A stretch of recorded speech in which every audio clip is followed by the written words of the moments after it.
There's a particular kind of terror that comes with being seen for the first time by someone who has every reason to destroy you.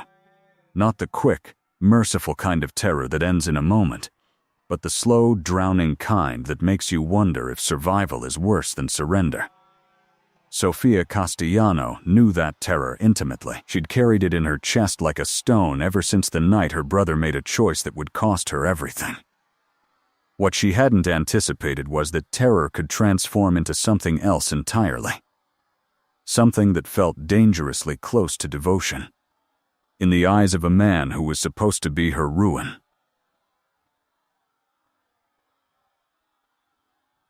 If this story touches your heart, subscribe to the channel and leave a like. Comment where you're listening from, and if you feel it was really worth it, consider becoming a member to get early access to upcoming stories. Your support makes all the difference. The Rossi compound wasn't just a home. It was a statement written in marble and iron, in security cameras that watched every shadow and guards who moved like ghosts through corridors that smelled of expensive cologne and older money.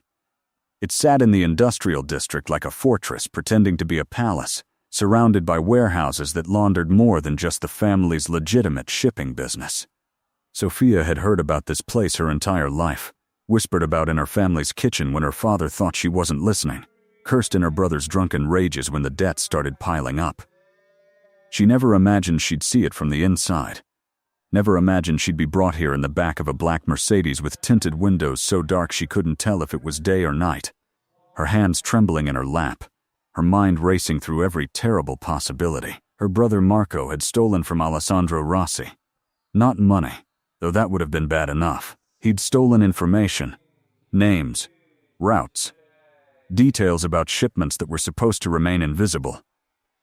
He'd sold those secrets to a rival family for a price that seemed astronomical, until you factored in what it would cost.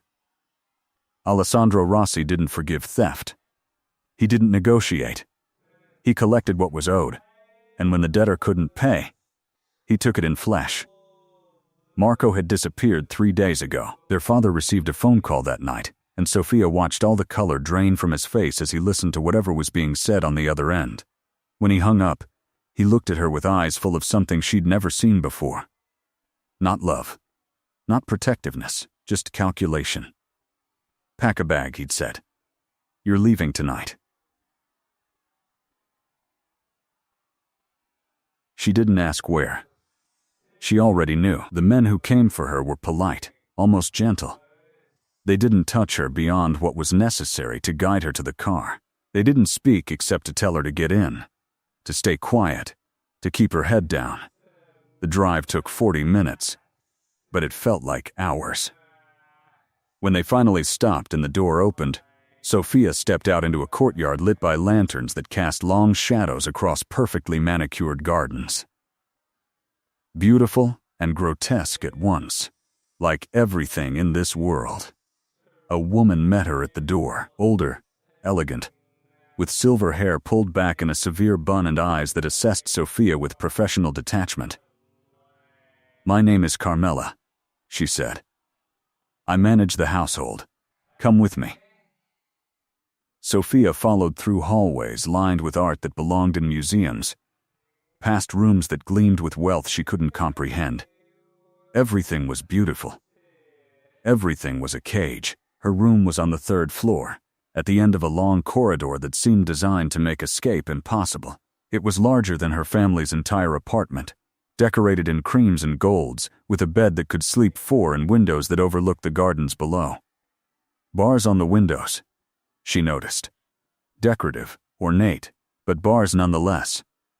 "Mr. Rossi will send for you when he's ready," Carmela said, already turning to leave. "Wait." Sofia's voice came out smaller than she intended. "When will that be?" Carmela paused in the doorway, and something that might have been pity flickered across her face. "When he's decided what you're worth." Then she was gone, and Sofia was alone with her terror and the silence that pressed against her ears like water. She didn't sleep that first night. She sat by the window and watched the gardens, watched the guards patrol their routes with military precision, watched the moon arc across the sky and disappear behind buildings she couldn't name. She thought about her brother, wondered if he was already dead, or if Alessandro was making him watch what happened to his sister first. She thought about her father, who'd traded her without hesitation, without even pretending he had a choice. She thought about her mother, gone 5 years now, and wondered if she was grateful to be dead, to be spared seeing her daughter become payment for her son's sins. When dawn came, Sofia made herself a promise. Whatever happened in this place, she wouldn't break. She wouldn't give Alessandro Rossi the satisfaction of watching her crumble. She would survive with her dignity intact, even if nothing else remained. Alessandro Rossi had built his reputation on precision and control. He didn't make impulsive decisions. He didn't act on emotion. Every move was calculated, every punishment carefully calibrated to send exactly the right message. When Marco Castellanos stole from him, Alessandro's response was methodical. He tracked down every piece of information Marco had sold, neutralized the damage, eliminated the buyers who'd been stupid enough to think they could use Rossi intelligence against him. He found Marco hiding in a basement apartment in Naples, dragged him back to Milan, and made him an offer. Your life, for your sister's innocence. Marco had wept. He'd begged. He'd offered everything else he had, everything else he could steal, every favor he could call in. But Alessandro didn't want any of that. He wanted to take something that couldn't be returned, something that would mark Marco for the rest of his miserable life. He wanted Marco to know that his choices had consequences that extended beyond himself. So he took Sofia. Alessandro hadn't seen her yet. He'd been away when his men brought her in, dealing with business in Rome that required his personal attention. He returned to Milan 3 days later, and Carmela met him at the door with her usual efficiency. The Castellano girl is in the East Wing, she reported. She hasn't caused any trouble, barely eats, doesn't sleep much. Has she asked about her brother? Once. I told her you'd speak with her when you were ready. Alessandro nodded, loosening his tie as he walked through the foyer. He was tired, the kind of bone-deep exhaustion that came from maintaining an empire built on violence and fear. He wanted a shower, a drink, and 12 hours of sleep. But first, he needed to see what Marco's betrayal had bought him. He found her in the library. He hadn't expected that. Most people confined to the compound stayed in their rooms, too frightened to explore. But there she was, curled in the leather armchair by the window, a book open in her lap, sunlight catching in dark hair that fell past her shoulders. She looked up when he entered, and Alessandro felt something shift in his chest, something unfamiliar and unwelcome. She was beautiful, but that wasn't what stopped him. Beautiful women were easy to find in his world. No, it was the way she looked at him. Not with fear, though he could see it lurking behind her eyes. Not with defiance, though that was there too. She looked at him with assessment, as if she were taking his measure the same way he was taking hers, as if she had any right to judge him. Sofia Castellano, he said, keeping his voice neutral. She stood slowly, setting the book aside. Mr. Rossi, you know who I am. Everyone knows who you are. And you know why you're here. Something flickered across her face. Pain. Maybe. Resignation. My brother's debt. Your brother's betrayal, Alessandro corrected. Debt implies he intended to pay back what he took. He didn't. He sold me out and ran. I know. Her voice was steady. I'm not here to defend him. Then why are you here? She met his eyes directly. Because you decided I should be. Because my father didn't fight for me. Because I'm easier to sacrifice than to protect. Should I continue? Or do you already know all the reasons? Alessandro studied her for a long moment. Most people couldn't hold his gaze for more than a few seconds. Sofia held it like she was searching for something, like she expected to find answers written in his face. You're not what I expected, he said finally. What did you expect? Tears. Begging. The usual theatrics. Her mouth curved into something that wasn't quite a smile. Would it change anything if I cried? No. Then why waste the tears? He'd said almost the same thing once, years ago, in circumstances he preferred not to remember. Hearing his own philosophy reflected back at him from this girl, this stranger who should have been nothing more than a means to an end, unsettled him in ways he didn't want to examine. "You'll stay here until I decide otherwise," he said, reverting to the script he'd prepared. "You won't leave the compound. You won't contact your family. You won't speak to anyone outside this house without my permission. Do you understand?" "Perfectly. If you cooperate, your time here will be bearable. If you resist, I'll make sure you regret it." She tilted her head slightly, still holding his gaze. "And my brother? What about him? Is he alive?" Alessandro considered lying, considered telling her Marco was dead just to watch her reaction, to see if the composure would finally crack. But something stopped him. "For now." "Will he stay alive?" "That depends." "On what?" "On whether his suffering serves a purpose." Sophia's jaw tightened, the first real crack in her armor. "You mean on whether watching what happens to me destroys him more than killing him would?" Alessandro said nothing. The silence was confirmation enough. She looked away first, finally, her gaze dropping to the book she'd abandoned. "Crime and Punishment," she said quietly. "Appropriate choice. I didn't choose it for the irony. I chose it because Dostoevsky understood that guilt is a worse punishment than death. Is that supposed to make me feel better about what's coming?" She looked back at him then, and there was something raw in her expression, something that bypassed all his carefully constructed walls and hit him somewhere he thought he'd armored years ago. "No," she said. "It's supposed to help me survive it." He should have left then, should have walked away and let Carmela handle the details, let his men deliver the message he'd intended to send. But he stayed, rooted to the spot by something he couldn't name, watching Sofia Castellano try to hold herself together while the weight of her situation pressed down on her shoulders like Atlas carrying the world. "How old are you?" he asked, the question escaping before he could stop it. 22. You should still be in university. I was. Political science at Bocconi. I had 1 semester left. Had. Past tense, because Marco's choices had ended that future along with everything else. Alessandro felt anger rising, not at her, but at the waste of it, at the unnecessary destruction. "What will you do with me?" Sofia asked, her voice quieter now, the bravado starting to fray at the edges. "Exactly what your brother fears most. Which is," he crossed the distance between them in 3 steps, close enough now that he could see the pulse jumping in her throat, could smell the faint scent of jasmine that clung to her skin, close enough that she had to tilt her head back to maintain eye contact.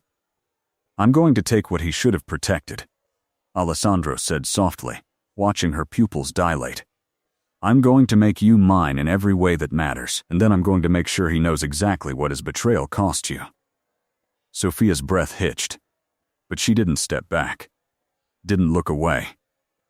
"When? When I'm ready. And after." "After what?" "After you've taken your revenge, after you've destroyed him.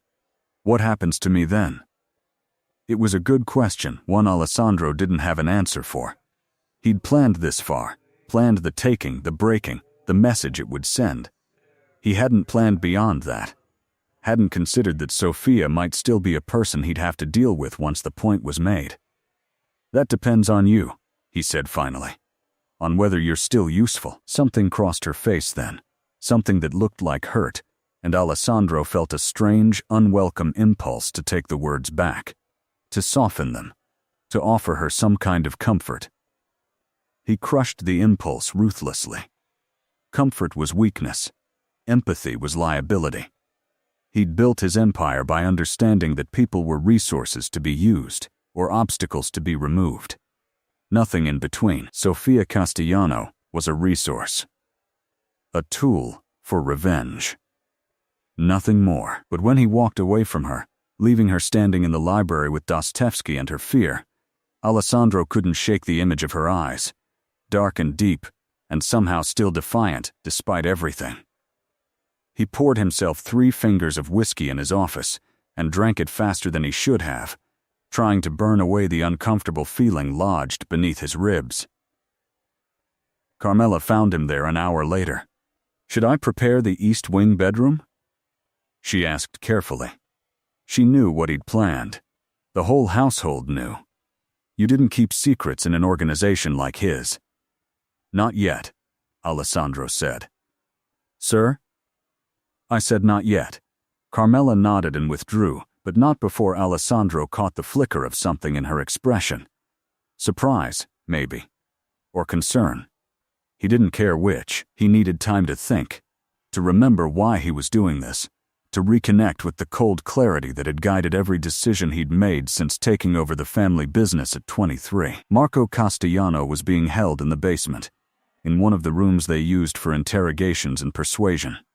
Alessandro went down there as the sun set, his footsteps echoing on concrete stairs that led into the heart of his empire's ugliest necessities. Marco was chained to a chair, bruised, but not broken. Not yet. His men knew to wait for Alessandro's orders before doing any permanent damage. "Please," Marco said the moment he saw Alessandro. "Please. I'll do anything. I'll work for you, I'll give you everything. Just don't hurt her. She didn't do anything. She doesn't deserve this."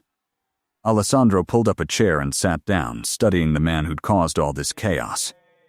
Marco was 28, soft around the edges despite his tough guy aspirations, the kind of man who played at being dangerous without understanding what real danger looked like. "You sold me out for 200,000 euros. Alessandro said calmly. "Do you know how much damage you caused?" I know. I'm sorry the Battaglia family used your information to hit 3 of my shipments. I lost merchandise worth over €1 million. I lost men, good men, who died because you couldn't control your gambling debts and your ambition." Marco's face crumpled. "I didn't know they'd. You didn't care. That's the truth of it. You saw a quick score and you took it. Consequences be damned. I'll make it right. I swear. Just tell me how." Alessandro leaned back, watching Marco squirm. "You can't make this right. What's done is done. But you can watch what happens because of it. You can carry that for the rest of your life. What are you going to do to her?" The fear in Marco's voice was genuine. Raw. Alessandro felt satisfaction curl in his chest. This was what he wanted. This was the point. "I'm going to ruin her," he said simply. "I'm going to take her innocence, her dignity, everything your family should have protected, and you're going to live knowing it was your fault." Marco lunged against his chains, screaming, cursing, threatening. Alessandro stood and walked toward the door, letting the sounds wash over him like rain. At the threshold, he paused. "Your sister is braver than you," he said without turning around. "When I told her what was coming, she didn't beg. She asked what would happen after. She was already thinking about survival while you're still thinking about escape." He left Marco to his anguish and his guards, climbing back up into the world of marble and art and expensive whiskey. But the satisfaction he'd expected to feel was absent, replaced by something hollow and unsettling. Sofia spent her days in a strange kind of limbo. She was neither prisoner nor guest, neither safe nor in immediate danger. She existed in the space between, waiting for Alessandro Rossi to decide her fate, while time stretched and contracted in ways that made her question whether days were actually passing, or if she was trapped in some endless loop of anticipation and dread. She explored the compound carefully, testing boundaries. The library became her refuge. Thousands of books in every language imaginable. She found solace in words that had nothing to do with her situation, in stories of people who'd faced impossible choices, and somehow emerged intact. The gardens were allowed too, though guards watched from a discreet distance whenever she walked the manicured paths. She studied them, these men who served Alessandro, trying to understand what kind of loyalty kept them here. What kind of fear. Some were young, barely older than her brother. Others had faces marked by violence, scars that told stories she didn't want to know. All of them treated her with cautious respect, as if she were something fragile and dangerous at once. On her 5th day, she encountered Alessandro again in the library. It was late, past midnight, and she couldn't sleep. She'd thought she was alone when she heard footsteps. He stopped when he saw her, surprise flickering across features that usually revealed nothing. "You should be asleep," he said. "Should you?" He almost smiled. "Almost. I don't sleep much. Neither do I. Not here." Alessandro moved to the bar cart and poured himself whiskey, then hesitated before pouring a second glass. He offered it to her without speaking. Sophia took it, their fingers brushing for a moment. The contact sent electricity through her skin, unwelcome and undeniable. She drank to cover her reaction, the liquid burning down her throat. "What are you reading?" he asked, settling into the chair across from her. Anna Karenina. Tragedy. "You said all the best stories are." His eyes sharpened. "I said that?" "Not to me. But I've heard things about you." "What things?" She met his gaze. "That you studied literature before your father died. That you read Dante and Tolstoy when other men in your position read sports scores. That you play Chopin when you think no one's listening." Alessandro's expression hardened. "You've been asking questions about me. I've been listening. People talk when they think I'm not paying attention. Dangerous habit. I'm already in danger. What difference does it make?" He studied her for a long moment, something shifting behind his eyes. "You're not what I expected," he said again, echoing their first conversation. "You've said that before. It bears repeating." "What did you expect?" Sophia asked, leaning forward slightly. "Someone weaker, more fragile. I'm terrified," she admitted. "Every moment. But terror doesn't make you weak. Sometimes it's the only thing keeping you sharp enough to survive." Alessandro raised his glass in a sardonic toast. "To survival, then." "To survival." They drank in silence, the whiskey warming Sophia from the inside out. She shouldn't feel comfortable here, sitting across from the man who'd promised to ruin her. But there was something about the late hour, the shared space, the way Alessandro looked at her without the cold calculation he wore during daylight. He looked tired, human, almost vulnerable. "Why literature?" she asked. "Why not business school like everyone else?" "Business I could learn from my father. Literature taught me about people, about motivation, about the lies we tell ourselves to justify who we become." "And who have you become?" He smiled then, properly, and it transformed his face. "That's what everyone wants to know, isn't it? Am I the monster from the stories, or am I something else?" "I don't think you're a monster," Sophia said quietly. Alessandro's smile faded. "You should. Monsters don't read Tolstoy. They don't play Chopin. They don't hesitate." "You think I'm hesitating?" "I think you've had 5 days to do what you promised, and you're sitting here drinking whiskey and talking about literature instead." The air between them changed, charged with something dangerous. Alessandro set down his glass and leaned forward, close enough that Sophia could see flecks of gold in his dark eyes. "Be careful what you wish for," he said softly. "I'm not wishing for anything. I'm stating facts. The fact is that I will do what I promised. The only question is when. Then why not now? Why this? Why conversations in the library? Why asking me about books?" Alessandro was silent for a long time, his gaze never leaving hers. When he finally spoke, his voice was rough. "Because once I cross that line, there's no going back. Once I take what I've promised to take, you become something different. We become something different. And I'm trying to understand if that matters." Sophia's heart hammered against her ribs. "Does it? I don't know." The honesty in his voice startled her. She'd expected cruelty, manipulation, the calculated moves of a man who controlled everything in his world. This admission of uncertainty was more frightening than any threat. "I won't beg you not to," she said. "I know it won't change anything." "Then what will you do?" "I'll survive it, and after, I'll figure out who I am on the other side." Alessandro reached out slowly, giving her time to pull away. She didn't. His fingers traced the line of her jaw, gentle in a way that contradicted everything she knew about him. "You're remarkable," he whispered. "You're a criminal who's using me for revenge." She whispered back, "Both things can be true." His thumb brushed across her lower lip, and Sophia felt heat pool low in her belly. Felt her body respond to his touch in ways that shamed and confused her. This wasn't supposed to happen. She wasn't supposed to want any part of this. But her body didn't care about supposed to.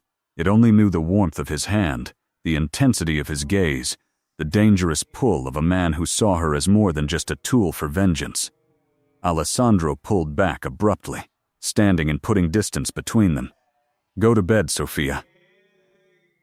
"Alessandro." "Go." She went, carrying her confusion and her unwanted desire up 3 flights of stairs to her gilded cage.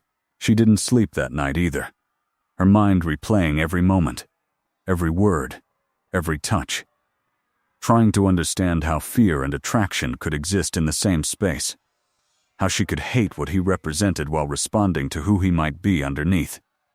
In his office, Alessandro poured another whiskey and tried to ignore the ache in his chest.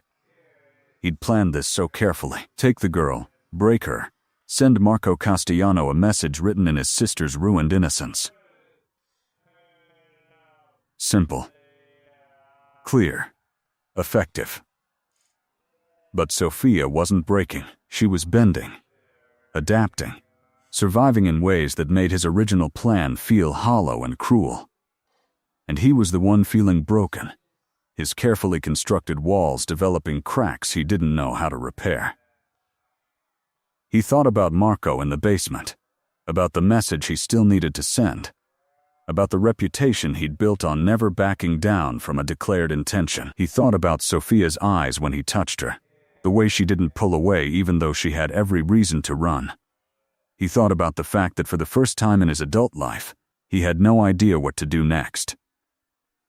The compound settled into silence around him. Everyone asleep except the guards who patrolled in shifts and the prisoners who waited for dawn. Alessandro sat alone with his whiskey and his conscience, 2 things he'd never expected to be at war. The shift happened slowly, then all at once. Alessandro found reasons to be wherever Sophia was. The library at midnight became their unspoken meeting place. Conversations about books turning into conversations about everything else. She told him about her mother, who'd died of cancer when Sophia was 17, who'd made her promise to finish university no matter what. She told him about wanting to teach, about believing that education was the only real path out of poverty and violence. She didn't talk about Marco. Neither did they. He told her about his father, who'd ruled the family with brutality disguised as tradition, who'd taught Alessandro that sentiment was weakness and mercy was failure. He told her about the business degree he'd never used, about the life he'd planned before a bullet in a restaurant changed everything. He didn't talk about the things he'd done to maintain power. Neither of them talked about the obvious, about the revenge that hung between them like a sword waiting to fall. They talked around it, through it, as if ignoring it might make it disappear. But it didn't disappear. It grew heavier with each passing day, each shared whiskey, each moment when their hands brushed accidentally and neither pulled away. Carmela watched this dance with increasing concern. She'd served the Rossi family for 30 years, had watched Alessandro grow from an angry boy into a harder man. She'd seen him make difficult choices without hesitation, had watched him eliminate threats and consolidate power with ruthless efficiency. This hesitation was new, dangerous. "Sir," she said one morning, catching him in the hallway, "the men are asking questions." "What kind of questions?" "About the girl. About your intentions. About when you'll finish what you started." Alessandro's jaw tightened. "Tell them to mind their business. With respect, it is their business." Marco Castellano's betrayal affected the entire organization. The response needs to be clear, decisive. "If you appear weak, I know what I appear." Alessandro cut her off. "Do you? Because from where I'm standing you appear conflicted. And conflict is exactly what your enemies are looking for." She wasn't wrong. Alessandro had already fielded calls from other families, carefully worded inquiries about his health, his focus, his commitment to the old ways. They could smell blood in the water, these sharks who circled constantly, looking for any sign of weakness to exploit. "I'll handle it," he said. "When?" He didn't answer, just walked away, leaving Carmela to shake her head and pray that whatever spell Sofia Castellano had cast could be broken before it destroyed everything. But Alessandro knew it wasn't a spell. It was worse. It was genuine connection, the kind he'd trained himself to avoid, the kind that made you vulnerable and stupid and human. It was the way Sofia looked at him, like she saw past the violence to something worth saving. It was the way she challenged him without fear, met his darkness with her own light, refused to be diminished by circumstances that should have crushed her. It was the way his chest tightened when she smiled, the way he looked for excuses to touch her, the way he'd started planning a future that included her in it. He was falling. And the fall was going to destroy them both. Sofia felt it too. The impossible pull toward a man who should have been nothing but her nightmare. She tried to rationalize it, tried to tell herself it was Stockholm Syndrome, trauma bonding, some psychological defense mechanism her mind had created to survive. But she knew better. She knew it was real when Alessandro brought her books from the city, rare editions he'd hunted down because she'd mentioned them in passing. She knew it was real when he started playing piano at night, Chopin nocturnes floating through the compound like prayers. She knew it was real when she caught him watching her in the gardens, his expression unguarded, vulnerable in ways that made her heart ache. And she knew she was in terrible danger, not from his violence, but from her own heart. From the foolish, reckless hope that maybe this could be something other than revenge. That maybe he could choose her instead. On her 10th night in the compound, everything changed. Alessandro came to the library earlier than usual, tension rolling off him in waves. Sofia looked up from her book and knew immediately that something had shifted. "What's wrong?" she asked. "I need to finish this." His voice was rough, strained. "Tomorrow my men expect me to follow through on what I promised. Tomorrow the other families will be watching to see if I'm still strong enough to lead. Tomorrow I run out of time to make this decision." Sofia's mouth went dry. "What decision?" "Whether to destroy you to save my reputation, or save you and risk everything I've built." He crossed to her, pulling her to her feet, his hands on her shoulders. "Tell me to stop. Tell me you hate me, that you want nothing to do with this, that you're only being kind because you're terrified. Give me a reason to do what I'm supposed to do." "I can't," she whispered. "Why not?" "Because it would be a lie." Alessandro's control shattered. He kissed her with all the pent-up frustration and desire of 10 days pretending he didn't want her. 10 days fighting against every instinct that told him she was different, that this mattered, that he was willing to burn his empire down rather than hurt her.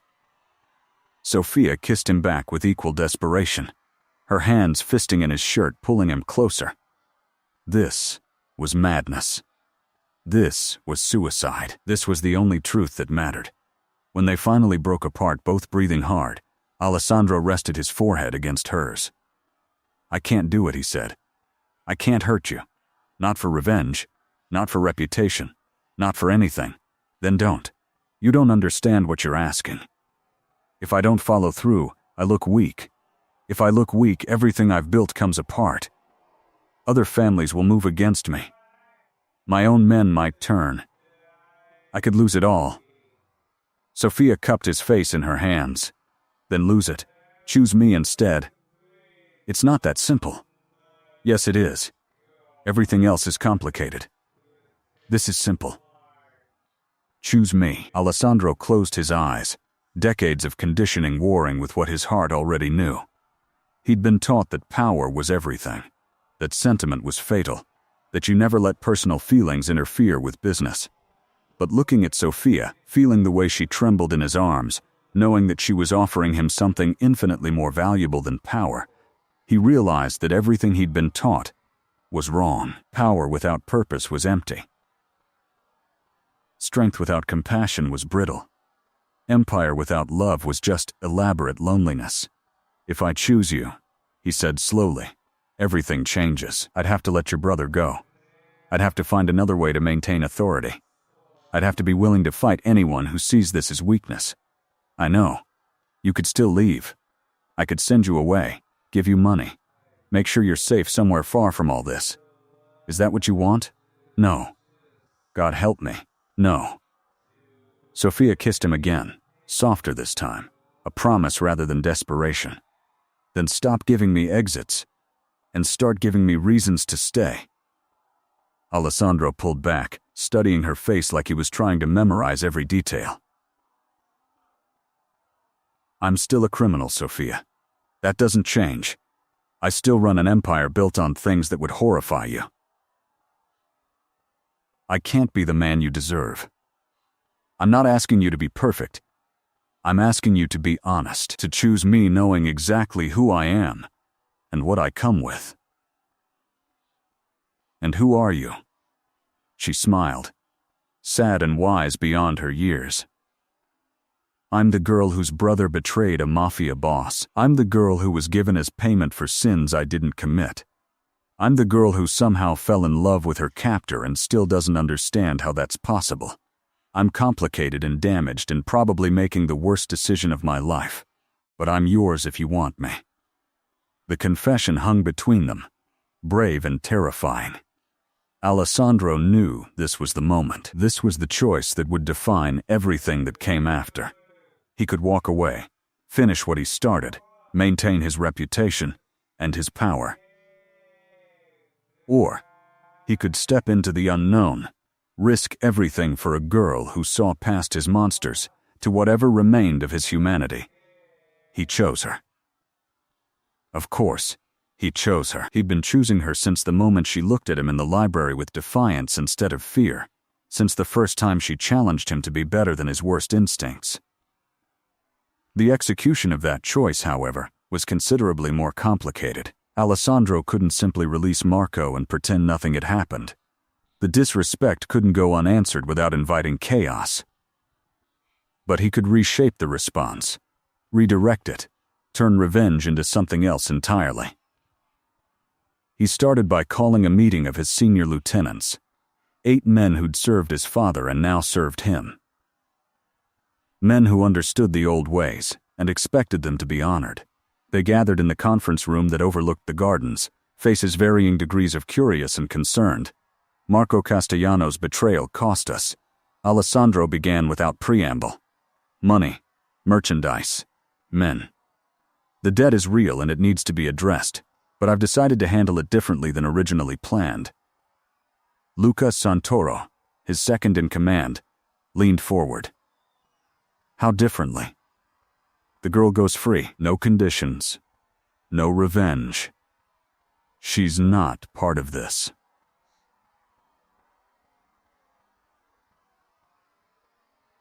Silence. Then murmuring. Confusion rippling through the group. Luca's expression hardened. Boss, with respect, that's not the message we agreed to send. I'm changing the message. To what? That we're soft? That family betrayal has no consequences? Alessandro stood, radiating authority. The message is that I'm strong enough to choose mercy when it serves me better than violence. That I'm strategic enough to recognize when revenge is poor business. Marco Castellano is nothing. His sister is innocent. Using her to hurt him makes us look petty, not powerful. The other families won't see it that way, another lieutenant argued. They'll see weakness. Let them try to exploit it. I welcome the opportunity to prove them wrong. The tension in the room was thick enough to cut. These were men who'd built their lives on clear rules, absolute consequences, the understanding that betrayal always ended in blood. What Alessandro was proposing upended everything they knew. What about the sister? Luca asked carefully. What happens to her? She stays. Under my protection, anyone who touches her answers to me personally. Understanding dawned on several faces. This wasn't mercy. This was possession of a different kind. Ownership that came with protection rather than punishment. It was still a statement of power, just reframed. And Marco? Alessandro's smile was cold. Marco lives, but not freely. He works off his debt. Every euro he cost us, he pays back through labor. He becomes a visible example of what happens when you betray this family. Not dead, but owned. Not martyred, but humiliated. He serves us for the next 10 years, and everyone gets to watch him carry his shame. Luca considered this, turning it over. It's unconventional. I'm aware. It might work, if you frame it correctly. If you make sure everyone understands this is strategy, not sentiment. That's exactly what it is, Alessandro lied smoothly. It was absolutely sentiment. It was entirely about Sofia. But his men didn't need to know that. The meeting continued for another hour, working out details, addressing concerns, crafting the narrative that would explain Alessandro's pivot without making him appear weak. By the end, most of them were on board. Luca lingered after the others left. You care about her, he said quietly. It wasn't a question. Alessandro didn't bother denying it. Yes. Dangerous. I know. Your father would have. My father is dead. I'm not him. Luca studied him for a long moment. No. You're not. Let's hope that's enough. Sofia learned about the meeting from Carmela, who appeared at her door that evening with an expression Sofia couldn't quite read. Mr. Rossi wants to see you, she said. In his private quarters. He asked me to tell you that you're free to refuse. That whatever you choose, your safety is guaranteed. Sofia's heart hammered. I'll go. Carmela's expression softened slightly. He's a complicated man, but I've never seen him care about anyone the way he looks at you. Be careful with that. It's rarer than you think. Alessandro's private quarters were in the West Wing, rooms Sofia had never entered. They were surprisingly understated, elegant but not ostentatious, filled with books and art that suggested taste rather than wealth. He was standing by the window when she arrived, still in his suit but with his tie loosened, looking out at the city lights below. You wanted to see me? Sofia said softly. He turned, and the expression on his face stole her breath. Vulnerable. Open. Completely unlike the controlled Mafia boss who commanded fear and respect.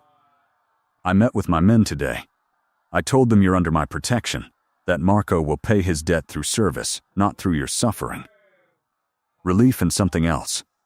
Something deeper, washed through Sofia. Why? You know why. I need to hear you say it. Alessandro crossed to her, taking her hands in his. Because I choose you. Because everything I thought I knew about power and strength was wrong. Because you walked into my life as revenge and became my redemption instead. Sofia's eyes filled with tears she'd been holding back for days. I was so scared. I know. I'm sorry. I'm sorry for all of it. For taking you. For threatening you. For making you live in fear. You stopped. You chose differently. That matters more than what you almost did. He pulled her close, and Sofia melted into his embrace, feeling safe for the first time since this nightmare began. What happens now? She asked against his chest. Now we figure out what this is. What we are.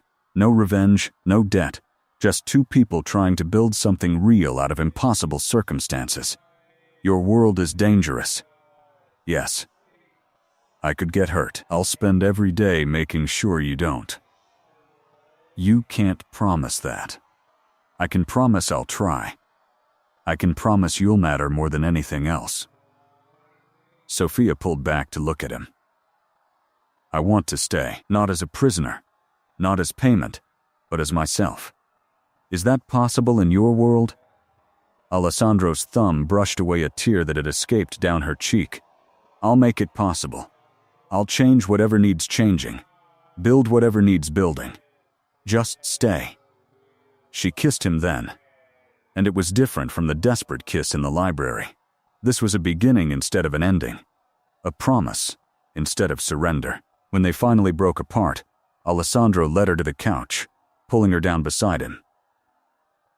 There's something you need to understand, he said seriously. I'm trying to be better than I was, than my father was.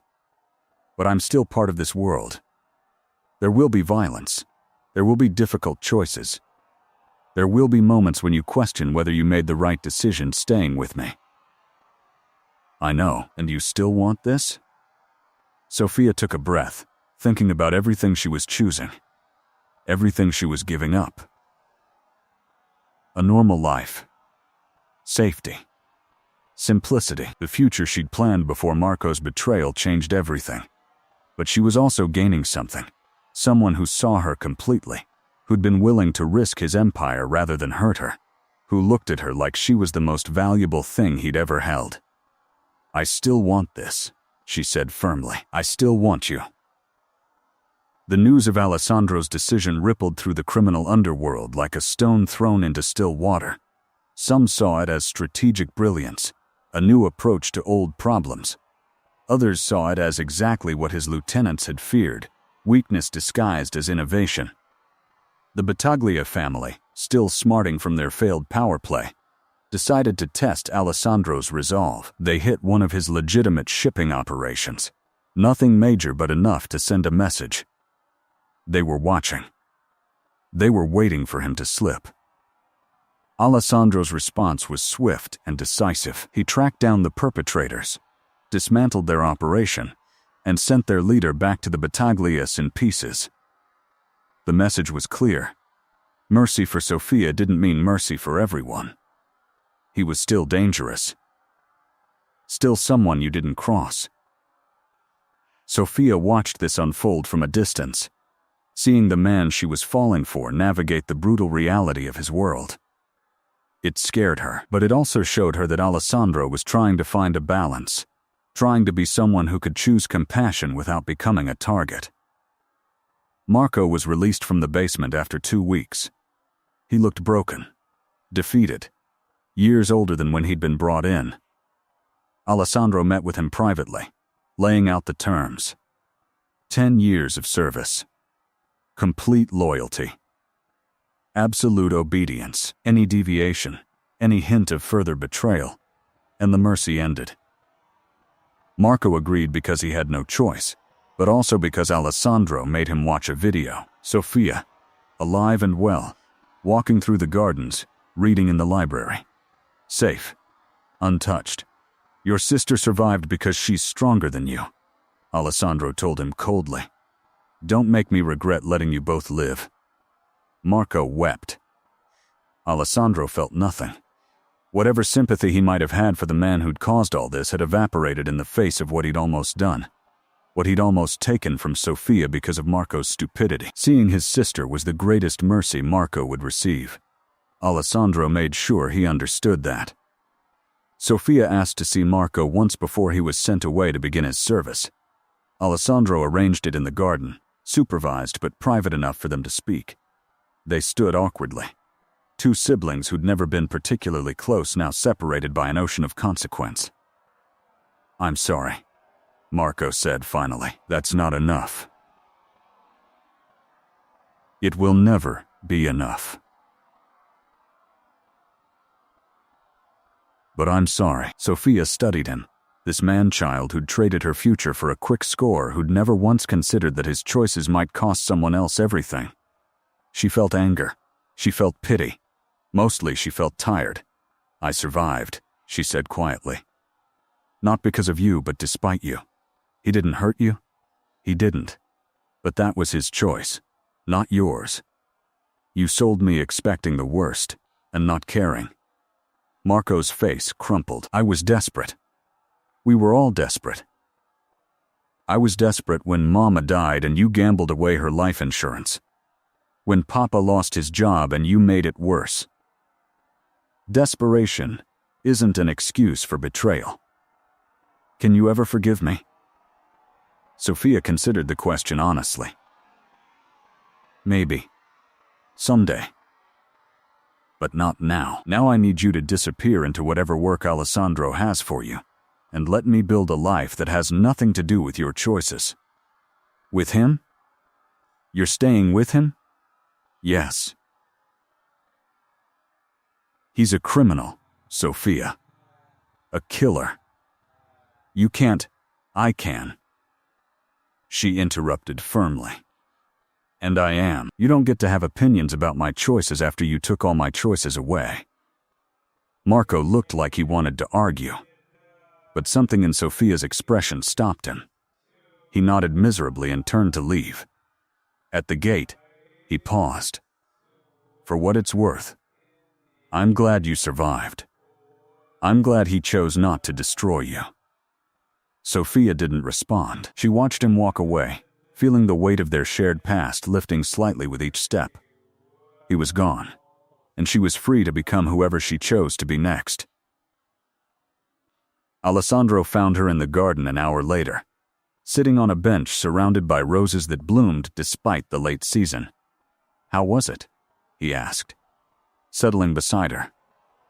Necessary. Painful. Final. Do you hate me for what I'm making him do? Sophia considered this. No. He created this debt. He should pay it. I just wish it hadn't involved me. It won't anymore. From now on, what happens between you and me has nothing to do with him. She leaned into Alessandro's shoulder, breathing in the scent of his cologne mixed with the garden's perfume. What does happen between us? Whatever we want. That's terrifyingly open-ended. Alessandro smiled against her hair. I know. Terrifying and perfect. They sat in comfortable silence as the sun set, painting the sky in shades of orange and gold. Sophia thought about how surreal this was, finding peace in the garden of a Mafia compound, finding love with a man who'd planned to destroy her. I want to go back to university, she said eventually. Finish my degree. Done. I'll make the arrangements. I want my own space. Not a prison. Not watched constantly. Alessandro tensed slightly. That's harder. My enemies will see me as your weakness either way. Keeping me locked up doesn't change that. It just makes me feel like I'm still captive. He was quiet for a long moment. You're right. I'll have security, but discreet. You'll have freedom. Thank you. What else? Sophia turned to look at him properly. I want honesty. Complete honesty. About your business, your choices, your world. I can't be with you if I'm kept in the dark about who you really are. Even if that honesty makes you want to leave. Especially then. I need to choose you with full knowledge, or the choice doesn't mean anything. Alessandro cupped her face, searching her eyes. I do terrible things, Sophia. I make decisions that would horrify most people. I exist in a world where violence is currency and mercy is calculated. I know. And you still want complete honesty? Yes. He took a breath. All right. No secrets. No sanitized versions. You want to understand my world, I'll show you all of it. But you have to promise me something in return. What? If it ever becomes too much? If you ever decide you can't live with who I am, you tell me. You don't just disappear. You don't ghost me out of fear. You tell me honestly, and I let you go. The promise terrified him. Sophia could see it in his eyes, the fear that knowing him completely would drive her away. But she also saw his commitment to it, his willingness to risk losing her rather than keep her through deception. I promise, she said. And Alessandro? I don't think anything you show me will be worse than what I've already imagined. You've built yourself into such a monster in everyone's mind, but I see you. I see the man who reads Tolstoy and plays Chopin. The man who chose mercy when violence was expected. The man who's trying to be better than his father. That's who I'm choosing. Alessandro kept his promise about honesty. And it was brutal. He took Sofia into his world slowly, carefully, showing her the machinery of his empire. She sat in on meetings where decisions were made about shipments and territories, about solving problems that sometimes required violence. She learned about the legitimate businesses that laundered money, about the political connections that kept investigations at bay, about the network of loyalty and fear that held everything together. It was worse than she'd imagined, and somehow better. Worse because the reality of organized crime was uglier than movies made it seem. Less glamorous, more grinding and cruel. Better because Alessandro never tried to justify or romanticize it. He showed her the truth and let her grapple with it. This is how I keep hundreds of people employed, he explained during one late-night conversation. The legitimate businesses are real. The restaurants, the shipping company, the real estate holdings. They provide actual jobs, actual value. The criminal side funds expansion and protects our interests. But people get hurt, Sofia said. Yes, sometimes people who deserve it. Sometimes people who are just in the wrong place. I try to minimize the latter, but it happens. How do you live with that? Alessandro's expression was haunted. Not well. I drink too much. I don't sleep. I tell myself that my world is what it is, and someone has to run it. Better me, with some attempt at ethics, than someone who'd be worse. That's a rationalization. I know. But it's the only one I have. Sofia processed this, turning it over in her mind. She'd grown up in the periphery of this world, knew it existed, but seeing it from the inside was different. She saw the human cost. She also saw the complexity, the way Alessandro tried to navigate impossible choices, how he protected his people and punished those who preyed on the vulnerable. He was still a criminal. That didn't change. But he was trying to be a criminal with principles, and in his world, that mattered. She started attending university again. Alessandro arranged for her to return to Bocconi, set her up with security that was professional but unobtrusive. Her classmates didn't know who she was with. She was just Sofia, the political science student who'd taken a semester off for family reasons. It felt like freedom. It felt like reclaiming parts of herself she'd thought were lost. She studied hard, threw herself into coursework about governance and power structures, about how societies functioned and failed. Everything she learned, she brought back to Alessandro, discussing theories and applications, challenging his assumptions about how power worked. He loved it. He loved having someone who engaged with him intellectually, who pushed back against his ideas, who treated him like a partner rather than a boss. Their relationship deepened in ways that had nothing to do with the dramatic circumstances that brought them together. They became friends. They became lovers. They became people who couldn't imagine life without each other. 6 months after Sofia's arrival, Alessandro took her to dinner in the city, not at one of his restaurants where everyone knew him, but at a small, quiet place overlooking the Navigli canals. "This is where I came when I was at university," he told her as they settled into a corner table. "Before everything changed. I used to sit here and read, pretend I was normal." "You were never normal," Sofia said gently. Alessandro smiled. "No. But I could pretend." They ordered wine and pasta, talked about Sofia's classes, about a paper she was writing on corruption in Italian politics. Alessandro found her arguments fascinating, the way she connected historical patterns to current systems. "You're going to be brilliant at this," he said. "At what?" "Teaching. Changing minds. Making people think differently about power." "You really think I'll get to do that? Given who I'm with?" His expression clouded. That's what I wanted to talk to you about. Sophia's heart sank. What's wrong? Nothing's wrong. Everything's right, which is terrifying. He reached across the table, taking her hand. I love you, Sophia. I've loved you since you stood in my library and refused to cry, since you looked at me like I was worth saving. I love you completely, and it's the most dangerous thing I've ever felt. I love you too. I know. That's what makes this so hard. Makes what hard? Alessandro took a breath. I want to marry you. I want to build a life with you. Have a family. Grow old watching you change the world through teaching and ideas. But I can't ask you to tie yourself to me permanently without being sure you understand what that means. I understand. No, you don't. Not completely. Being my girlfriend is one thing. Being my wife is something else entirely. It means you're part of this family, this organization.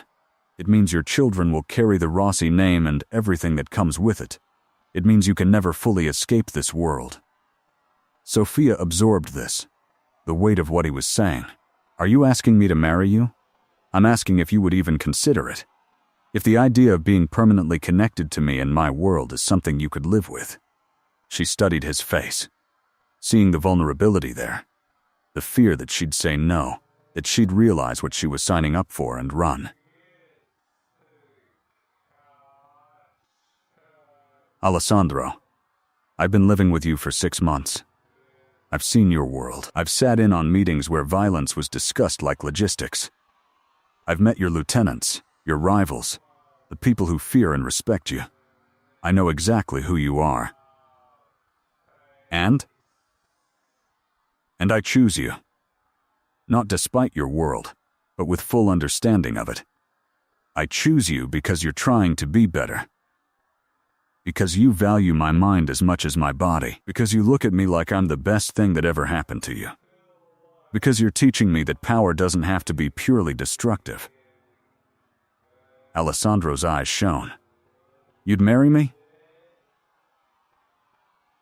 Knowing everything? Yes. On one condition.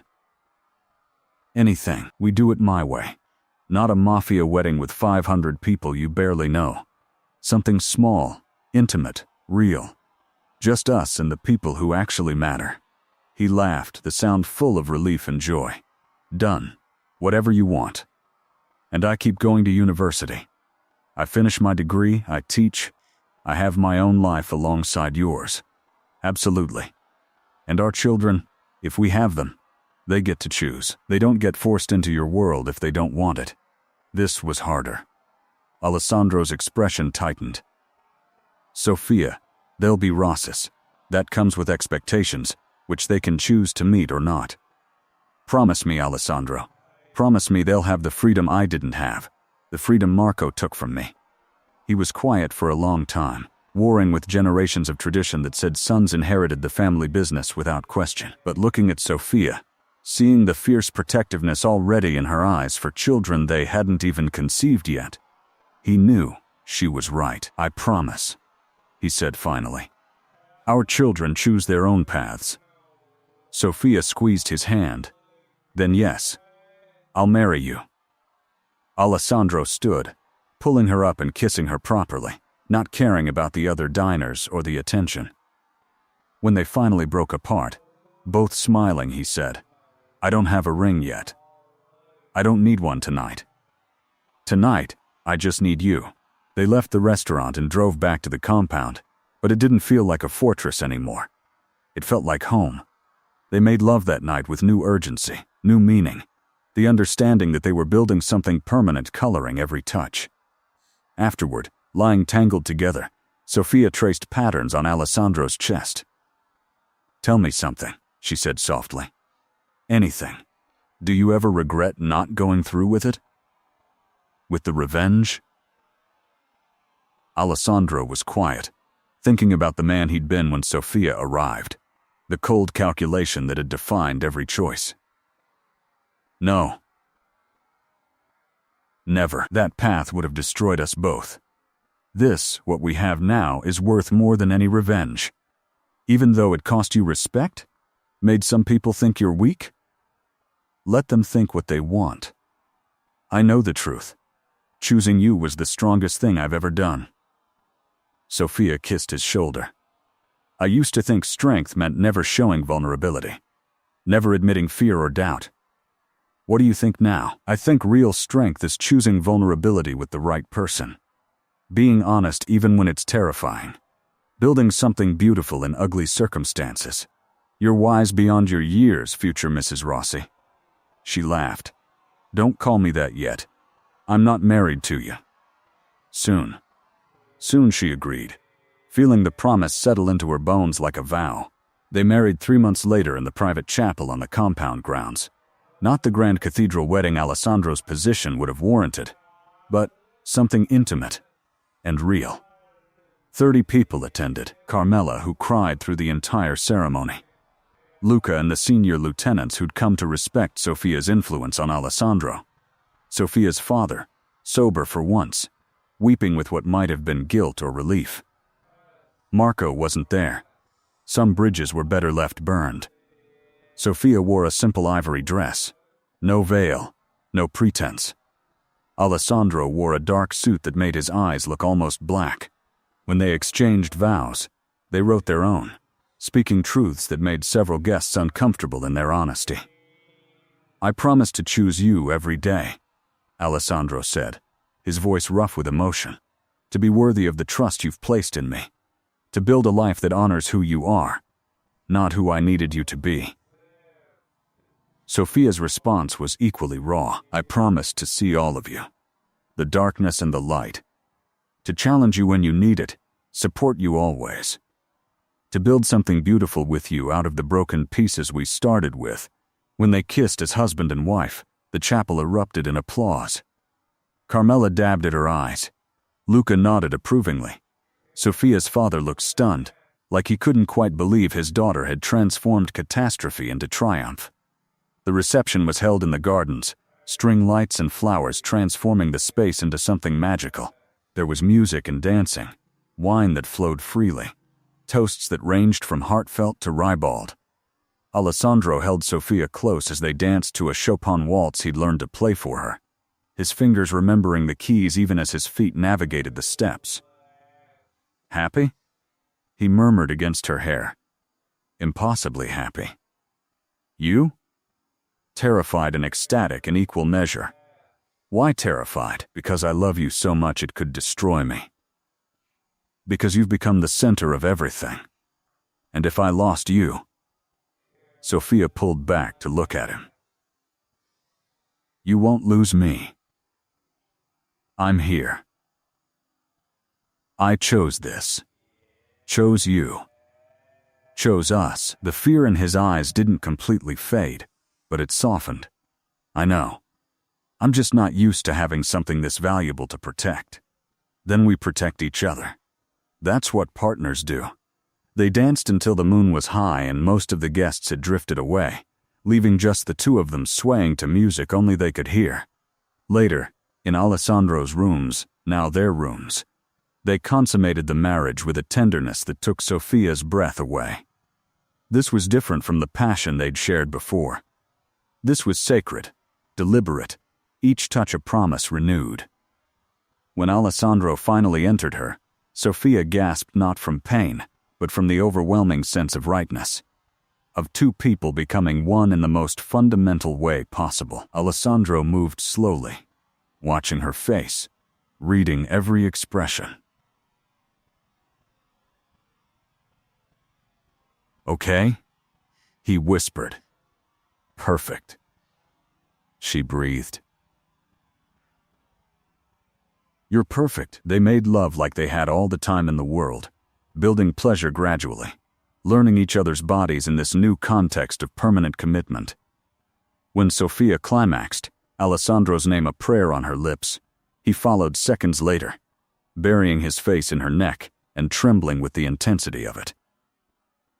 They lay tangled together afterward, sticky and satisfied, neither willing to move. Mrs. Rossi, Alessandro said eventually, testing the name.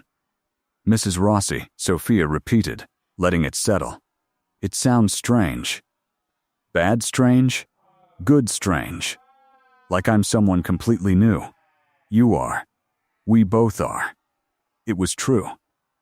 Marriage had transformed them from two individuals navigating an impossible situation into a unit, a partnership, something stronger than either could be alone. The compound, which had been a prison and then a refuge, became truly home. Sophia finished her degree that year, graduating with honors in political science. Alessandro attended the ceremony, sitting in the audience with Carmela and beaming with pride. Watching Sophia walk across that stage to receive her diploma, he felt something shift in his chest. This was what love looked like. Supporting someone's dreams, even when they had nothing to do with you. Celebrating their victories as if they were your own. Sophia started teaching at a community center in a rough neighborhood, offering free civics classes to anyone who wanted to learn. Alessandro provided funding anonymously, ensuring the center had resources without his name attached. He understood that Sophia needed to build something separate from his world, something purely hers. She came home energized and exhausted in equal measure, full of stories about her students, about minds opening to new possibilities. I have a student, Maria, 16, brilliant but trapped, she told Alessandro one evening. Her father wants her to drop out, work in his restaurant, marry someone he chooses, but she wants to study law. Wants to fight for people who can't fight for themselves. What are you going to do? Help her. Find scholarship opportunities. Talk to her father if she'll let me. Make sure she knows she has options.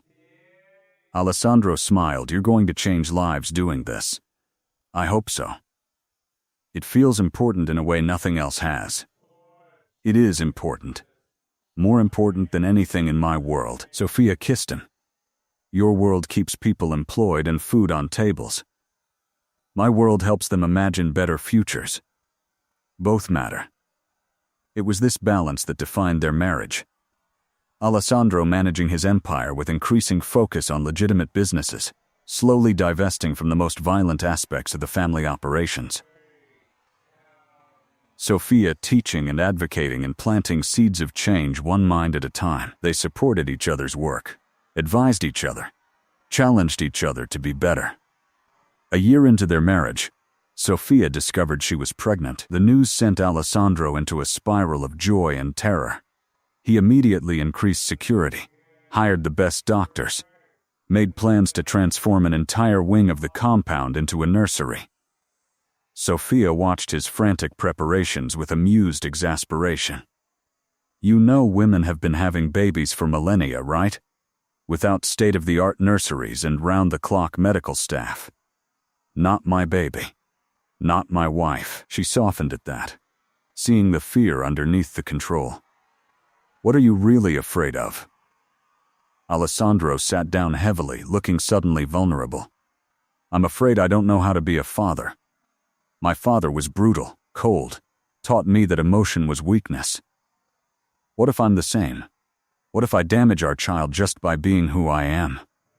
Sophia took his hands, making him look at her. You're already a better father than yours was. You're asking these questions. You're worried about doing it right. That's the difference. How do you know? Because you chose me instead of revenge. Because you're trying to build a better empire than you inherited. Because you read Tolstoy and play Chopin and value education. Because you're capable of change. I hope you're right. I am. And we're doing this together. You don't have to be perfect. You just have to try. The pregnancy was smooth, uncomplicated. Sophia bloomed, her body changing in ways that fascinated and terrified Alessandro in equal measure. He attended every appointment, read every book, asked incessant questions that sometimes made the doctors laugh. When they learned they were having a daughter, Alessandro wept. A girl, he whispered, his hand on Sophia's stomach. We're having a daughter. Yes. She'll be like you. Strong and smart and impossible to intimidate. Sophia smiled. She'll be like both of us. Your intensity and my stubbornness. God help us. They named her Isabella, after Alessandro's grandmother, the one person in his family who'd shown him genuine affection. She was born on a Tuesday afternoon in spring, arriving after 12 hours of labor that left Sofia exhausted and triumphant. Alessandro held his daughter for the first time with hands that shook, marveling at how something so small could be so perfect. Isabella had dark hair like both her parents, Sofia's nose, Alessandro's eyes. She looked at him with unfocused newborn vision, and he felt his entire world reorganize itself around her. "She's perfect," he breathed. "She's ours," Sofia said, watching them with tear-filled eyes. "She's our future." Alessandro couldn't look away from Isabella's face. This tiny person who didn't know her father was a criminal, who saw him only as the man holding her, protecting her, loving her. He wanted to be worthy of that innocent trust. "I promise you," he whispered to his daughter, "you'll never have to be afraid. You'll never have to choose between survival and dignity. You'll have every opportunity I can give you, and you'll decide your own path. You'll be free in ways I never was." Sofia heard every word, her heart expanding with love for this man who was trying so hard to break generational cycles of violence and control. They took Isabella home to a compound that had been transformed by her arrival. The household staff doted on her, bringing gifts and offering help. Carmela appointed herself honorary grandmother, teaching Sofia and Alessandro the practical skills of infant care with patient efficiency. Luca, unexpectedly, was wonderful with the baby, his hardened exterior melting when Isabella wrapped her tiny fingers around his. "You've gone soft, boss," he said to Alessandro one day, but he was smiling. "Completely," Alessandro agreed, not caring. Life settled into new rhythms defined by Isabella's needs. Alessandro adjusted his schedule, prioritizing time at home, handling business remotely when possible. He changed diapers and did midnight feedings, walked the floors when Isabella fussed, learned the difference between hungry cries and tired cries. Sofia watched him transform into a father, seeing tenderness she'd always known was there becoming central rather than hidden. When Isabella was 3 months old, Alessandro made a decision that shocked his organization. He announced he was stepping back from the day-to-day operations of the criminal enterprises, focusing instead on expanding the legitimate businesses. Luca would handle what couldn't be eliminated immediately, with a mandate to reduce violence and find exit strategies. The senior lieutenants protested. This was unprecedented, a boss voluntarily reducing his power. But Alessandro was firm. "I have a daughter now. I need to build something she can be proud of. Something that won't destroy her if she ever learns the truth about where it came from." "Your father would never." "My father is dead," Alessandro interrupted coldly, and his way of doing things died with him. "This is my family now, my organization. We adapt or we die." It was a gamble. Some saw it as weakness.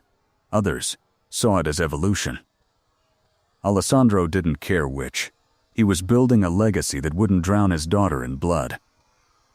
Sofia returned to teaching when Isabella was 6 months old, the baby accompanying her sometimes to the community center. Her students adored Isabella, the young women especially seeing hope in this child of a powerful man being raised by a mother who believed in education and choice.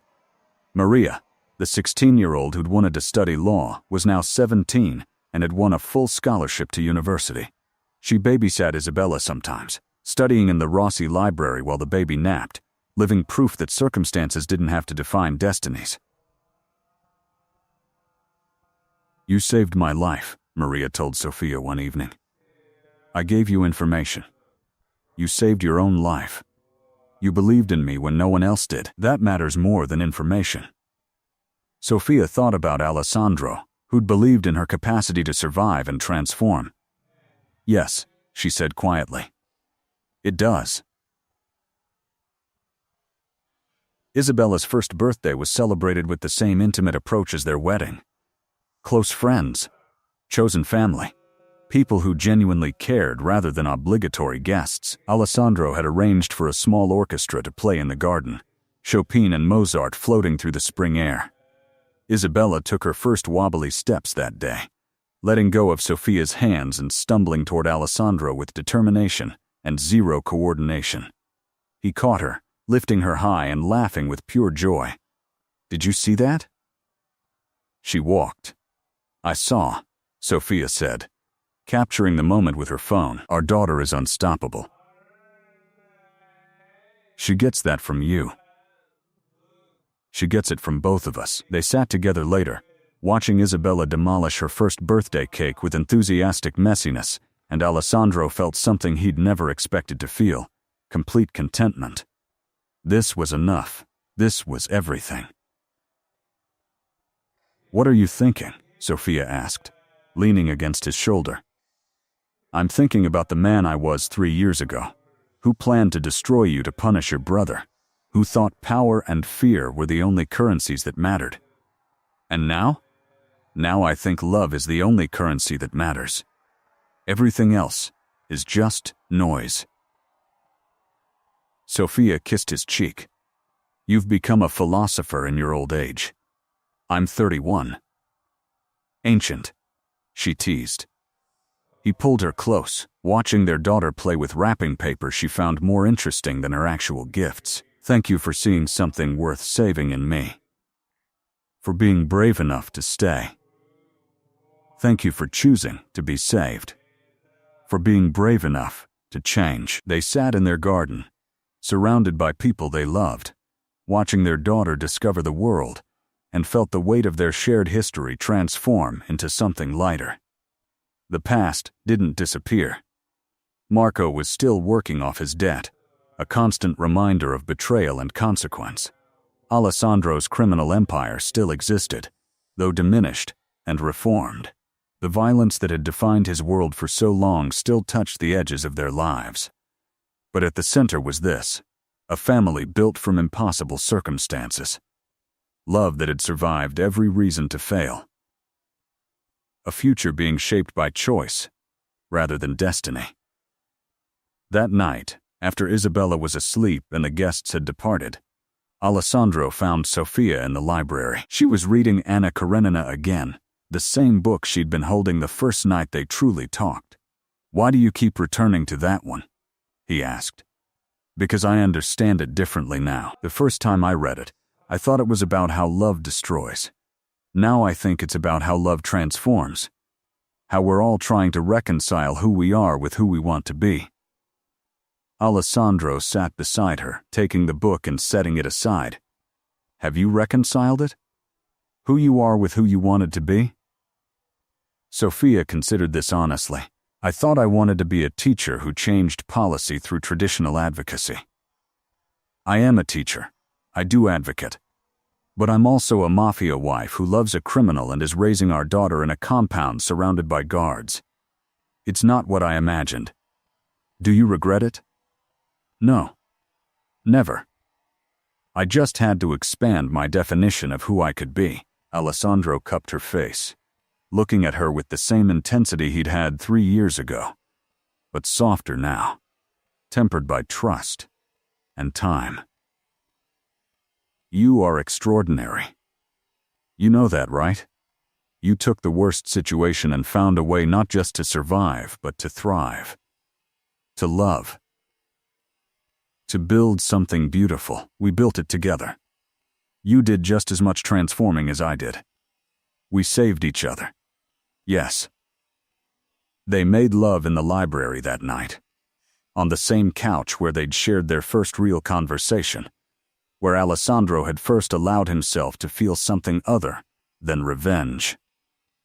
It was familiar and new at once.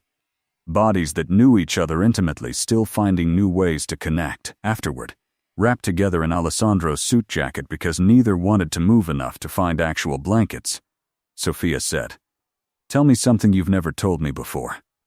"About what?" "Anything. Some secret you've been holding." Alessandro was quiet for so long Sophia thought he might not answer. Then, "Sometimes I dream about the night I was supposed to take your virginity as revenge. In the dreams, I go through with it. I do exactly what I promised Marco I would do, and when I wake up, I'm terrified that I'm still that man. That this life we've built is the dream and that version is reality." Sophia's heart ached. "But you didn't do it. You chose differently. Because of you. Because you were brave enough to make me see another option. No, Sophia said firmly. Because of you. I didn't make you choose mercy. I just gave you permission to choose what you already wanted. The strength was always yours. Years passed, and the Rossi family continued to evolve.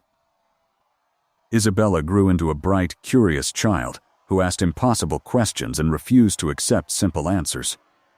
She had Sophia's intelligence and Alessandro's intensity, a combination that both delighted and exhausted her parents. At 5, she asked why some of her classmates were afraid of her father. Alessandro and Sophia exchanged glances, knowing this conversation was inevitable, but not quite prepared for it. Some people don't understand what your father does, Sophia said carefully. What do you do, Papa? Isabella asked, looking at Alessandro with complete trust. He knelt down to her level, taking her small hands in his. I run businesses that help people, but some of those businesses involve difficult choices, and not everyone agrees with how I make them. Are you bad? The question pierced him. I try to be good. But I've made mistakes. I've done things I'm not proud of. I'm working every day to be better. Isabella considered this with 5-year-old seriousness.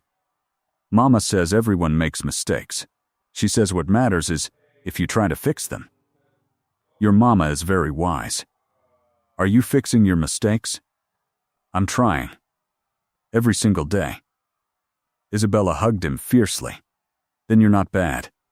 You're trying. After she left to play, Alessandro sat heavily on the couch. That was harder than negotiating with the Battaglias. Sophia sat beside him. She'll have more questions as she gets older. Harder ones. I know. How do I explain that her father used to be someone who solved problems with violence? You explain that people can change, that you chose to be better. That love made you want to transform. Will that be enough? It'll have to be. Because it's the truth. Alessandro pulled Sophia close, breathing in her familiar scent. I never imagined I could have this. A family. Real love, the chance to be more than what I was born into. You've built something remarkable. Not just our family, but the businesses, the way you've transformed the organization. It was true. Over the past 5 years, Alessandro had systematically divested from the most violent operations, investing instead in legitimate enterprises that provided real value. The shipping company had expanded internationally. The restaurants had become critically acclaimed destinations. The real estate holdings had been developed into affordable housing projects that Sophia had helped design. The criminal empire hadn't disappeared entirely. That wasn't realistic given the world they operated in. But it had become background noise rather than primary focus, managed by Luca with increasing automation and decreasing violence.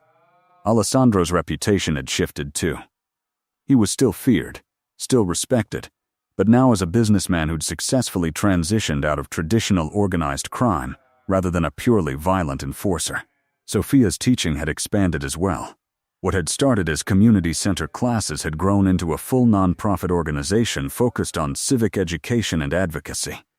She'd published articles, spoken at conferences, become a voice for marginalized communities who lacked political power. She did this work under her own name, not trading on Alessandro's connections, building credibility through competence rather than intimidation. They'd found balance.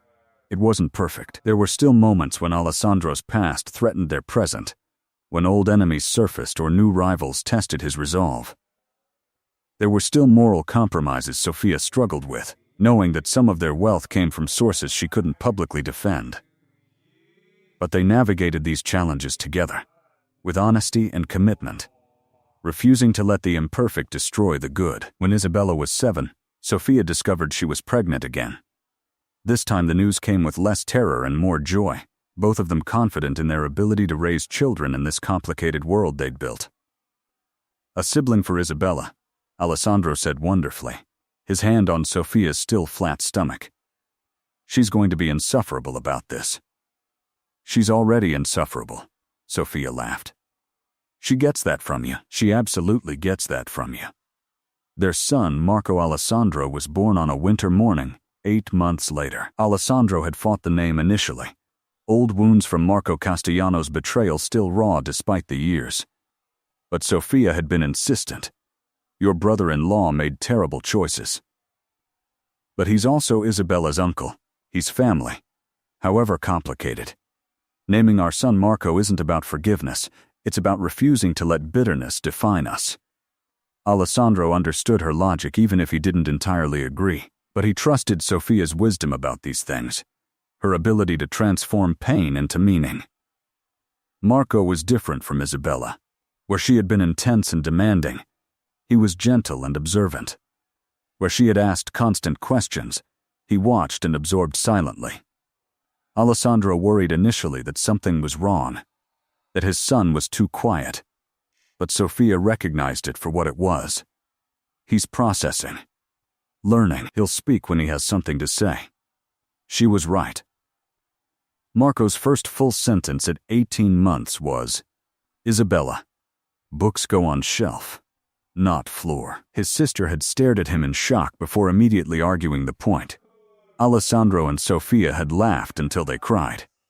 Raising 2 children while managing their respective careers and navigating Alessandro's transitioning organization was chaotic and beautiful in equal measure. The compound filled with noise and life, children's laughter replacing the tense silence that had defined it for so many years. Carmela, now in her 60s, doted on both children shamelessly. Luca, who'd never married, became Uncle Luca, teaching Isabella chess and letting Marco help with basic organizational tasks that had nothing to do with violence. When Isabella turned 10, she asked to learn piano.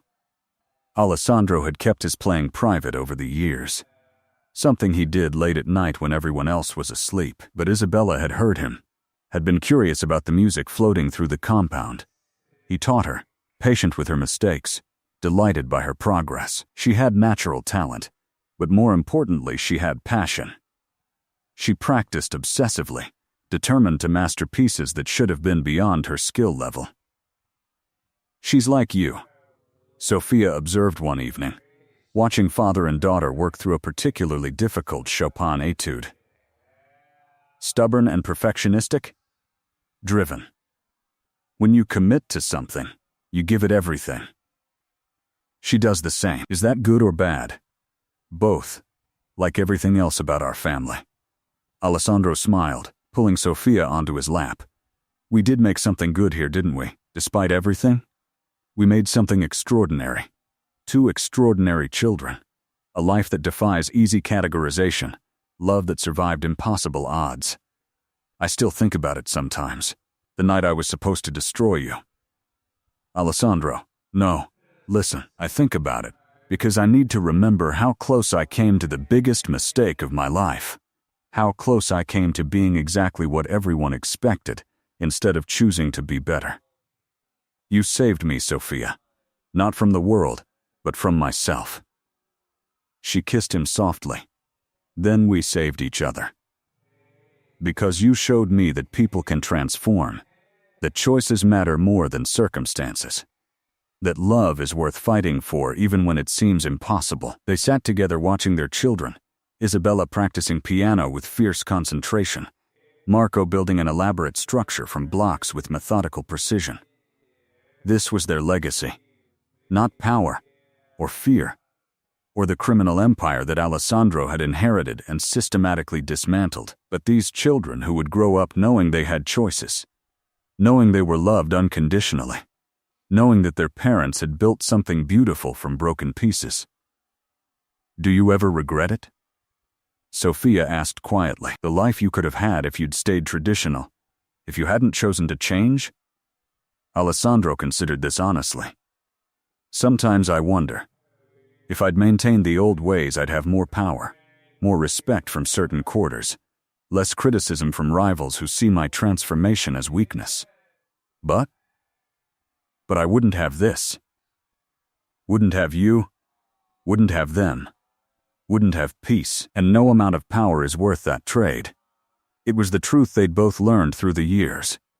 That real strength wasn't about dominance, but about choosing vulnerability with the right person. That power without purpose was empty. That legacy wasn't measured in fear, but in love. As the sun set on another day, the Rossi family settled into their evening routine. Dinner together at the table Alessandro's father had used for business meetings, now repurposed for family meals. Stories about school and work, and the small dramas that define daily life. Bath time and bedtime stories, Isabella insisting on one more chapter. Marco falling asleep mid-sentence. And later, when the children were asleep, Alessandro and Sofia found each other in their bedroom, this space that had witnessed their entire journey. From the terror of those first nights to the comfort of their current intimacy, they made love with the ease of long familiarity, bodies that knew exactly how to please each other, but also with the passion that had never faded despite the years. "I love you," Alessandro whispered against Sofia's skin. "Even when I'm difficult? Especially then. Even when my past catches up with us?" "Always. Your past brought you to me. I can't regret that." They fell asleep tangled together, at peace with their complicated history and their hard-won present. The compound slept around them. This fortress that had become a home. This prison that had transformed into a sanctuary. Years continued to pass. Isabella grew into a young woman of startling intelligence and fierce independence. She studied piano at conservatory, her talent undeniable, her dedication absolute. She also studied her mother's work, sitting in on classes and advocacy meetings, absorbing lessons about justice and power. At 17, she asked Alessandro directly about his past. Not the sanitized version he'd given her as a child, but the truth. He told her. All of it. The violence, the choices, the empire he'd inherited, and the ways he'd tried to transform it. Sofia sat beside him during this conversation, supporting without interrupting. Isabella listened without judgment, processing information that would have destroyed some relationships. When Alessandro finished, certain he'd lost his daughter's respect, Isabella said, "Thank you for being honest." "That's all? What else should there be?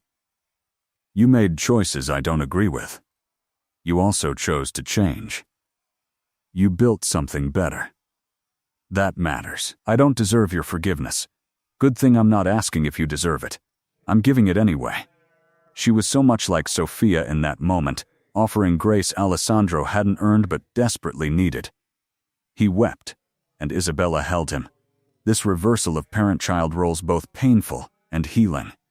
Marco, quieter but no less perceptive, approached the topic differently. At 15, he asked if he was expected to take over the family businesses. Alessandro and Sofia had prepared for this conversation for years. "You're expected to live your life," Alessandro said firmly. "Whatever that looks like. If you want nothing to do with my world, that's fine. If you want to be involved, that's fine too, but the choice is entirely yours." "What if I want to be involved in the legitimate businesses, but not the other stuff?" "Then that's exactly what you'll do. Luca is handling transition planning. In another 5 years, we'll be completely legitimate. You can be part of that transformation or pursue something entirely different." Marco nodded, thinking, "I want to study architecture. Design buildings that help communities, not just individuals." Sofia's eyes filled with tears. Her son wanted to build, to create, to contribute positively to the world. This was everything she'd hoped for. "Then you'll study architecture," Alessandro said. "And afterward, if you want to apply those skills to our real estate developments, turning them into projects that actually help people, I'll support that fully. And if I don't, then I'll support that too." Your life is yours, Marco. That's the promise I made before you were born. And I keep my promises. Both children pursued their own paths, neither feeling pressured to conform to expectations that didn't fit. Isabella's piano career flourished. Marco's architectural designs began winning competitions. They were their own people, shaped by their upbringing but not defined by it. Sofia watched her children become adults and felt a satisfaction deeper than any professional achievement. This was the legacy that mattered. Not the articles she'd published or the policies she'd influenced, But these two humans who understood that life was complicated, that people could change, that love was worth fighting for. Alessandro, now in his mid-40s, had transformed completely from the man who'd taken Sofia as revenge. His hair had threads of silver. His face had lines earned through worry and laughter. His body was softer than it had been in his ruthless years.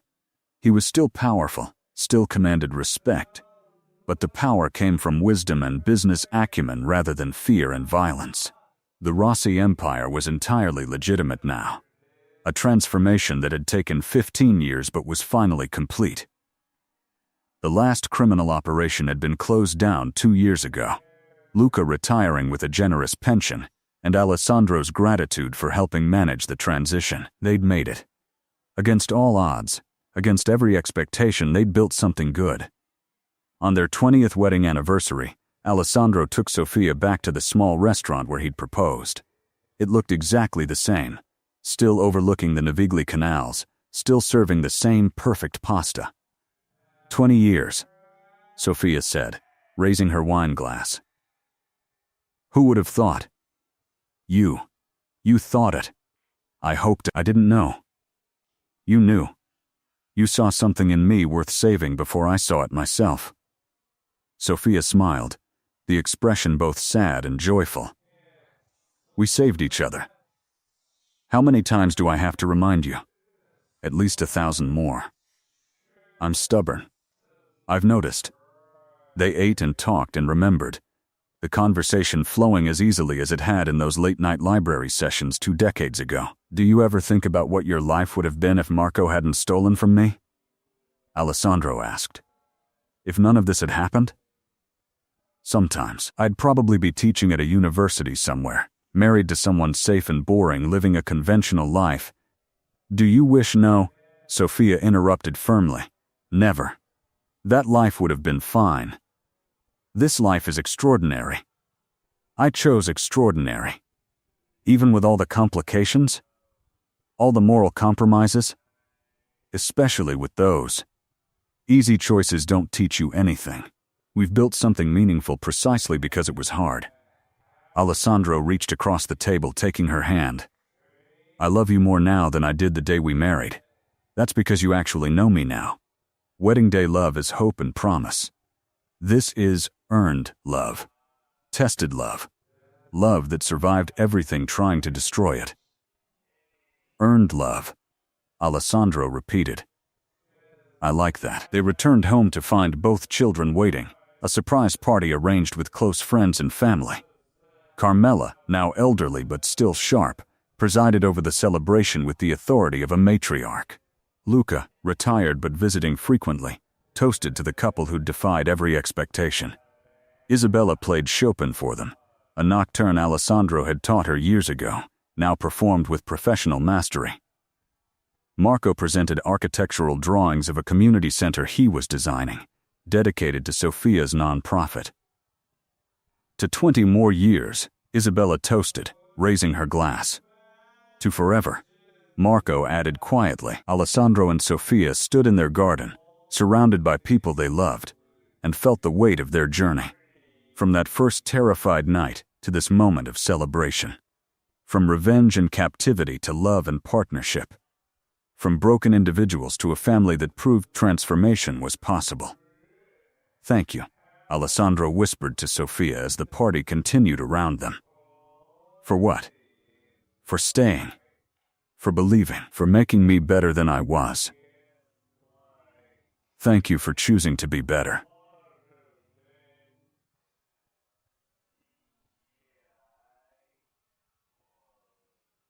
For giving me a life beyond what I imagined. For loving me enough to change. They kissed. Long married and still in love. Still choosing each other every single day. The compound, once a fortress of fear, now echoed with laughter and music and life. The empire, once built on violence, now created value and opportunity. The man who'd planned revenge had become a father and husband who valued compassion over control. The woman who'd been taken as payment had become a force for change in her own right. This was their truth. Not simple, not perfect, but real. Built from impossible circumstances into something beautiful. Love that had transformed two broken people into a partnership that could survive anything. If this story touched your heart, subscribe to the channel and leave a like. Comment where you're listening from, and if you felt it was really worth listening to, consider becoming a member to get early access to upcoming stories. And if you felt this story was really worth your time, click the super thanks button. Your gesture makes all the difference and helps us continue creating stories that touch the soul. Because some stories are about escape, but the best stories, the ones that stay with you long after the final words, are about transformation. About choosing to be better than your circumstances. About finding love in impossible places and building something meaningful from the wreckage. Alessandro and Sofia Rossi proved that redemption isn't a destination. It's a daily practice of choosing light over darkness, compassion over cruelty, growth over stagnation. They proved that you're not defined by your worst moment, but by what you choose to become after. And maybe that's the truth we all need to remember. That purity isn't about being untouched by darkness. It's about choosing light anyway. That love isn't about finding someone perfect. It's about finding someone whose imperfections fit yours, whose brokenness complements your own, whose willingness to transform matches your commitment to growth. That family isn't just biology. It's the people who choose to show up, day after day, building something beautiful from whatever materials life provides. Alessandro had been terrified that night 20 years ago, standing in the library with Sofia, realizing he couldn't go through with his revenge. But Sofia had been right to offer him another choice, to show him that strength could look like mercy, that power could be used to protect rather than destroy. In choosing her, he'd chosen himself, the version of himself that had been buried under years of violence and expectation. The man who read Tolstoy and played Chopin. The man capable of love and transformation. And Sofia, in staying, had chosen to believe in possibility. To bet on transformation over resignation. To build a life that honored both of them, complicated histories and all. Their story wasn't a fairy tale. Fairy tales are simple, neat, easily resolved. This was real life. Messy and complicated and imperfect. But real life, when lived with intention and love, when built on choice rather than circumstance, when committed to growth rather than stagnation, real life can be extraordinary. The Rossi family proved that every single day. And somewhere in Milan, in a compound that had been a prison and became a home, their story continues. Not perfect, but real. Not simple, but meaningful.